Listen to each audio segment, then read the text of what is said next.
Teste por 7 dias grátis a Gigo sem precisar de cartão de crédito e assista os melhores jogos em HD e ao vivo. Saiu uma matéria essa semana no UOL dando conta de que na próxima sexta-feira os clubes vão anunciar finalmente para qual conglomerado eles venderam os direitos internacionais do Campeonato Brasileiro. O que isso quer dizer? Isso quer dizer qual conglomerado de mídia vai negociar com as TVs internacionais e vender para as TVs internacionais o Campeonato Brasileiro lá fora, algo que não era feito até então. Os clubes então precisavam de uma receita agora por conta da parada do coronavírus. Como vocês sabem, as principais receitas de clubes estão bloqueadas e tanto os clubes lá de primeira divisão até os clubes de quartas, terceira, segunda, já falamos aqui que a CBF vem ajudando os clubes da Série D e da Série C, pelo menos com uma quantia para esse mês. Não se sabe como vai ser nos próximos meses por enquanto, mas os clubes de Série A e Série B, que tem as principais folhas salariais, estão com as suas três principais fontes de receitas bloqueadas. Estou falando de bilheteria, porque os jogos não estão acontecendo, a TV, porque a Globo não pagou, e também patrocínios. É óbvio que tem alguns patrocínios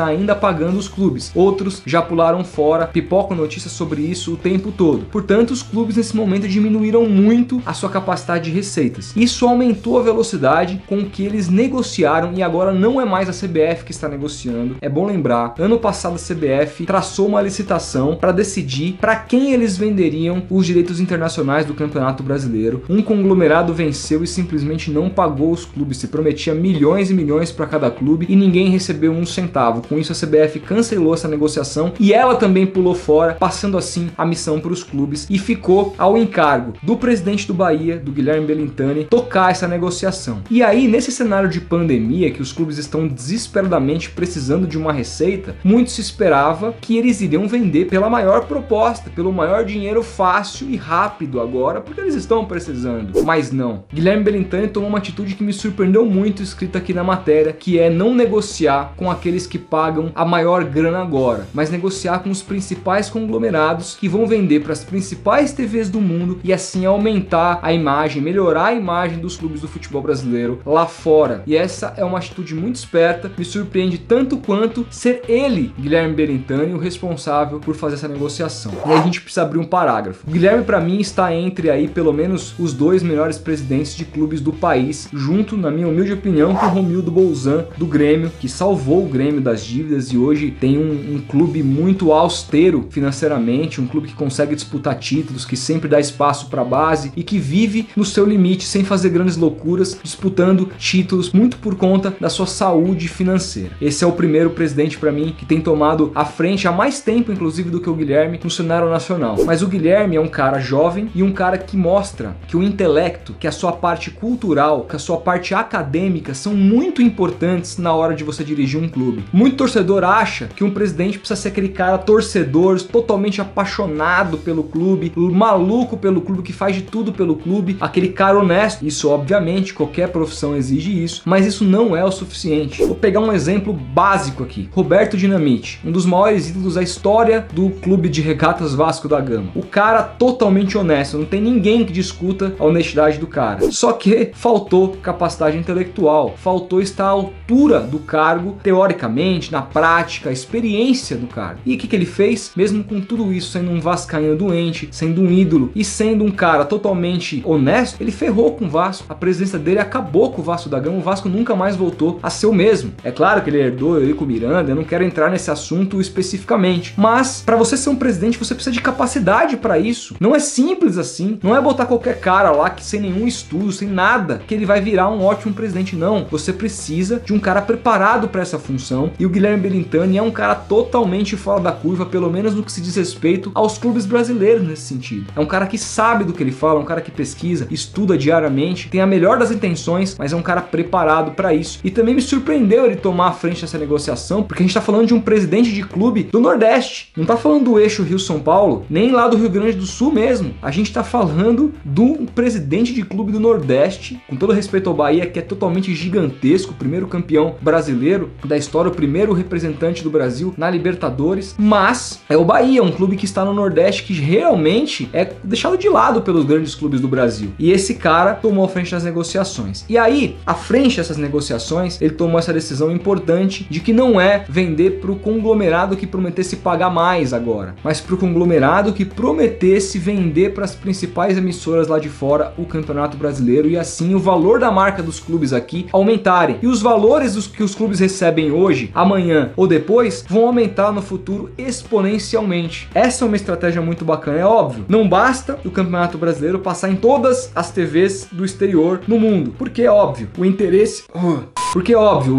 pelo Campeonato Brasileiro hoje é baixo. É baixo por conta de como ele é gerido. O calendário não ajuda, totalmente diferente do calendário europeu, que os clubes aqui são massacrados na janela de meio do ano, começam um ano de um jeito e terminam de outro. Isso obviamente atrapalha. Outra coisa que atrapalha é o fato de a gente perder jogadores muito cedo para a Europa, economicamente a gente não conseguir disputar com esses times. Outra coisa que atrapalha também é o fato aqui da nossa organização. A gente vê às vezes, comparado à organização europeia, o campeonato praticamente de várzea aqui no Brasil. Isso tudo atrapalha, mas a gente não tá falando do campeonato turco, do campeonato japonês, do campeonato mexicano, do campeonato norte-americano que não tem tradição nenhuma no mundo. A gente tá falando do campeonato do país pentacampeão mundial, o país que todo mundo olha para ver se tem novos craques, para ver como que o futebol tem sido jogado, um futebol que com todos os problemas ainda é referência no mundo. Eu tenho certeza que as audiências lá fora não vão ser as maiores e a gente precisa melhorar o nosso produto aqui para fazer com que essas audiências melhorem lá na frente, mas elas vão ser melhores do que muita gente imagina, porque a gente está falando de um futebol que ainda é tomado como referência no mundo. Ainda é. Por exemplo, quando se começar a pipocar notícia de que, sei lá, o Liverpool está interessado num craque do Palmeiras, você acha que o torcedor do Liverpool não vai assistir os jogos do Palmeiras para ver esse jogador jogar? É óbvio que isso vai acontecer. É óbvio também que os jogadores brasileiros vão ter uma exposição lá fora muito forte e aí também o interesse dos clubes europeus por eles podem até aumentar. E isso é bom e ruim. Bom que os clubes podem com isso vender mais jogadores e ganhar mais dinheiro com isso, mas ruim que cada vez mais cedo, ainda mais cedo do que já é, a gente perca esses atletas. Mas é importante nosso campeonato estar nas principais TVs do mundo, porque hoje aqui no Brasil a gente tem acesso aos mais diversos campeonatos. Hoje tem várias e várias plataformas que a gente assiste o campeonato que a gente quiser. Lá fora simplesmente não podia assistir o Campeonato Brasileiro, a não ser que você tivesse lá, assinasse o serviço da Globo, etc e tal, tivesse, dependendo do país que você tivesse. E você não teria todos os jogos da rodada, teria 1 ou 2 jogos. É bem diferente do que funciona o pay-per-view aqui no Brasil. Portanto, é muito importante que essa venda aconteça e dessa maneira desenhada pelo Guilherme Belintani. Para mim, ele tá de parabéns, repito, um dos principais presidentes de clubes do Brasil nesse momento. É muito legal ver um presidente de um clube do Nordeste tomando a frente de uma negociação que representem os 20 clubes, porque a CBF pulou fora dessa negociação. Com a negociação fracassada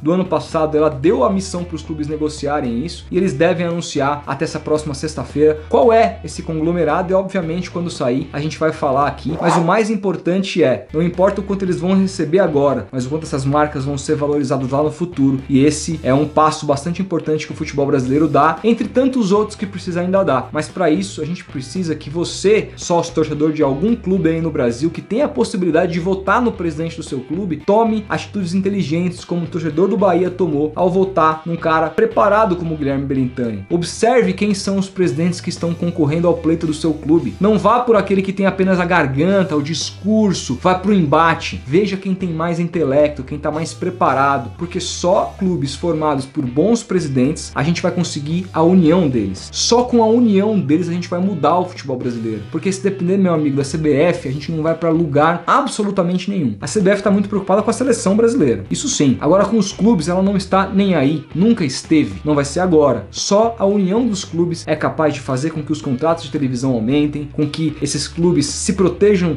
dos clubes europeus, mudando o calendário, se for possível criando uma liga. Só assim o futebol brasileiro vai mudar. Mas para isso mudar, os presidentes precisam ter uma cabeça parecida com que esse senhor tem, Guilherme Belintani. Isso está muito difícil de acontecer. Portanto, você que participa do pleito do seu clube, você que vota no presidente do seu clube, preste bem atenção em quem você vota. E se você torce por um clube que não te dá direito de voto, mesmo você pagando a mensalidade de sócio torcedor, cobre, se organize organize para que isso mude dentro do seu clube, para que isso mude, que isso é um absurdo. Um clube precisa ser democrático e aceitar o que o sócio prega, não apenas o que aqueles conselheiros velhos e absurdos e caquéticos pregam no dia a dia. Não, o sócio torcedor que paga a sua conta deve votar. Se isso não acontece, se organize com o seu sócio torcedor para que isso mude. Isso é muito importante e só assim, de baixo para cima, a gente vai mudar o futebol brasileiro, não é de cima para baixo. Seria mais fácil se a gente tivesse um grande presidente da CBF com uma visão que pudesse fazer com que as coisas mudassem, com o modo que ela organiza o seu presidente, ou seja, que ela dá poder para as federações votarem no presidente, tira o poder dos clubes. Isso não vai acontecer de cima para baixo, é de baixo para cima. Portanto, a gente, torcedor, tem que começar a mudar isso. Eu quero saber o que você acha e antes eu vou deixar um recado aqui porque eu preciso do seu voto, gente. A gente elegeu aqui, vocês elegeram as duas principais camisas que foram para final, as novas camisas do canal aqui do Futeboteco que vão à venda depois. Eu quero saber qual que você gosta mais. É muito simples, no vídeo na sequência eu vou te deixar como você faz para votar. Demorou? É isso.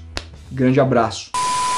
Salve futebotequeiro, Rodolfo Gomes na área e hoje eu tô aqui para anunciar os dois finalistas da camisa nova do Futeboteco. São eles, Maicon Oliveira de Seabra na Bahia, que era a camisa número 1 das 5 que a gente colocou na semifinal, e o segundo é o Lenildo Manuel da Silva de Macaparana no Pernambuco. Ambas as camisas aí, a número 1 teve 27,5% dos votos e a número 2 teve 34% dos votos. As outras, a número 3 teve 10,9%, a número 4 16,9% e a número 5 10,7%. Portanto, vocês gostaram mais em maioria das camisas número 1 e número 2. E agora é com vocês de novo. A finalíssima depende de vocês. Qual dessas duas vai ser a nova camisa do Futeboteco? Para votar é muito simples. O link da publicação tá aqui embaixo na descrição desse vídeo. É lá no nosso Instagram. É só clicar, você vai ser encaminhado diretamente para nossa página. Chegando lá, deixa um like na publicação e comenta na foto o número da camisa, ou o número 1 ou o número 2. E aí quem tiver mais votos vai ser o grande vencedor. E lógico, essa camisa vai ser comercializada depois, você vai poder comprar se você quiser. Então é muito importante seu voto pra gente, demorou? E aproveita, claro, se puder, nos siga também lá no nosso Instagram. É isso, valeu!